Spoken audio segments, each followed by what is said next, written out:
मायरा की आंखों में एक अजीब सी चमक थी, जैसे वो दोनों के दिल को पड़ रही हो। हवा और ठंडी हो गई, कमरे में सन्नाटा छा गया। आरव आगे बढ़ा और बोला, मैं रुकूंगा, तुम आर्या को जाने दो। आर्या तुरंत चिल्लाई, नहीं, मैं तुम्हें छोड़कर कहीं नहीं जाऊंगी। मायरा धीरे धीरे उनके चारों तरफ घूमने लगी। उसकी आवाज अब और भी गहरी और दर्द भरी हो गई थी। प्यार कितना कमजोर बना देता है इंसान को। तुम दोनों भी उसी गलती को दोहरा रहे हो जो मैंने की थी। आर्या ने हिम्मत जुटाई और मायरा की तरफ देखा। नहीं, प्यार कमजोरी नहीं होता। अगर तुम्हें धोखा मिला तो इसका मतलब ये नहीं कि हर प्यार झूठा होता है। मायरा अचानक रुक गई। उसकी आंखों में गुस्से के साथ साथ एक पल के लिए दर्द भी दिखा। वह जोर से चीखी, तुम क्या जानो मेरे दर्द के बारे में? अचानक कमरे की दीवारें हिलने लगीं।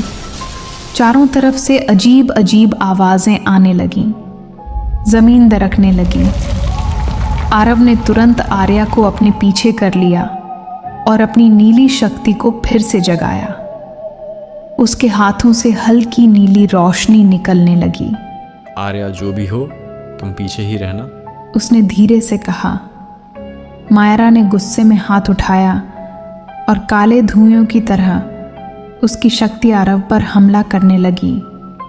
दोनों शक्तियां आपस में टकराईं, नीली रोशनी और काला अंधेरा।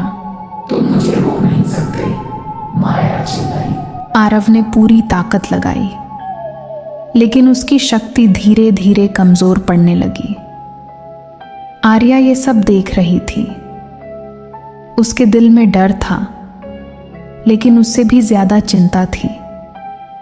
अचानक उसकी नजर दीवार पर बने अजीब चिन्हों पर गई। उसे कुछ याद आया। आरव, वह चिल्लाई, ये चिन्ह शायद ये मायरा को बांधने के लिए हैं। आरव ने मुश्किल से जवाब दिया, हाँ, लेकिन इन्हें एक्टिव करने के लिए किसी को उसके पास जाना होगा। आर्या ने बिना सोचे समझे फैसला लिया। मैं जाऊंगी। नहीं, आरव जोर से बोला, ये बहुत खतरनाक है। लेकिन आर्या नहीं रुकी। वह धीरे धीरे मायरा की तरफ बढ़ने लगी। मायरा हंसने लगी। तुम खुद मौत के पास आई हो। आर्या ने डरते हुए भी कहा, मैं तुम्हें खत्म करने नहीं, तुम्हें समझने आई हूँ। मायरा कुछ पल के लिए चौंक गई। तुम्हें सिर्फ धोखा मिला, लेकिन तुम अब भी उस दर्द में फंसी हो। तुम आज भी उसी पल में जी रही हो। आर्या बोली। मायरा की आंखों में आंसू चमकने लगे, लेकिन गुस्सा अभी भी था। उसने मुझे मारा, मेरे अपने प्यार में। मायरा चिल्लाई। आर्या ने धीरे से कहा, लेकिन तुम अलग हो सकती हो। तुम चाहो तो इस नफरत से बाहर आ सकती हो। मायरा कांपने लगी। उसकी शक्ति थोड़ी कमजोर पड़ गई। उसी वक्त आर्या ने दीवार पर बने चिन्हों को छू लिया। अचानक वे चिन्ह चमकने लगे। कमरे में तेज रोशनी फैल गई। मायरा चीखने लगी। आरव ने अपनी पूरी शक्ति जोड़ दी और बोला, आर्या, जल्दी करो। आर्या ने आंखें बंद की और बोली, तुम्हें मुक्त करना चाहती हूँ, सजा नहीं देना। चिन्हों की रोशनी और तेज हो गई। मायरा की काली शक्ति धीरे धीरे खत्म होने लगी। उसका चेहरा अब डरावना नहीं, बल्कि दुखी दिखने लगा। क्या सच में मुझे शांति मिल सकती है? उसने धीरे से पूछा। आर्या की आंखों से आंसू बह रहे थे। हाँ, अगर तुम खुद को माफ कर दो।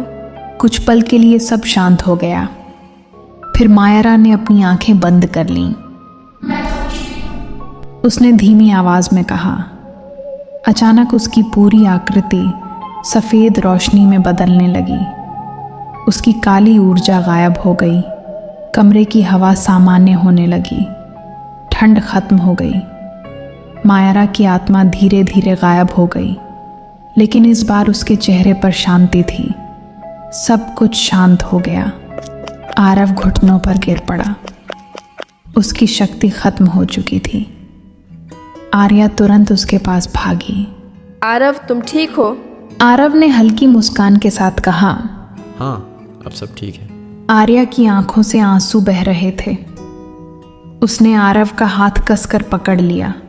तुमने मुझे क्यों बचाया? उसने फिर पूछा। आरव कुछ पल चुप रहा, फिर बोला, क्योंकि तुम्हारे साथ मुझे लगता है कि मैं सिर्फ एक आत्मा नहीं बल्कि इंसान हूँ। आर्या मुस्कुराई। तुम हो और हमेशा रहोगे। अचानक कमरे में हल्की रोशनी फैलने लगी। बेसमेंट का दरवाज़ा अपने आप खुल गया। बाहर सुबह हो चुकी थी। सूरज की पहली किरण हवेली के अंदर आई। आर्या और आरव धीरे धीरे बाहर आए। हवेली अब पहले जैसी डरावनी नहीं लग रही थी, जैसे वहाँ का सारा अंधेरा ख़त्म हो चुका हो। आर्या ने आसमान की तरफ देखा और गहरी सांस ली। सब खत्म हो गया। उसने कहा। आरव उसकी तरफ देख रहा था। नहीं, ये अंत नहीं है, वह मुस्कुराया। ये एक नई शुरुआत है। आर्या ने उसकी तरफ देखा। क्या तुम मेरे साथ रहोगे? उसने धीरे से पूछा। आरव ने आसमान की तरफ देखा, फिर उसकी तरफ। जब तक तुम्हें मेरी ज़रूरत है मैं हमेशा रहूँगा। हवा हल्की सी चली। दोनों एक साथ आगे बढ़े, एक नई शुरुआत की तरफ। हवेली पीछे छूट गई, लेकिन उनकी कहानी अब शुरू हुई थी। अगर आपको ये कहानी अच्छी लगी हो तो like, share, comment and subscribe करना ना भूलें। इस तरह आप हमारे चैनल को सपोर्ट कर सकते हैं। धन्यवाद। मिलते हैं नई कहानी के साथ।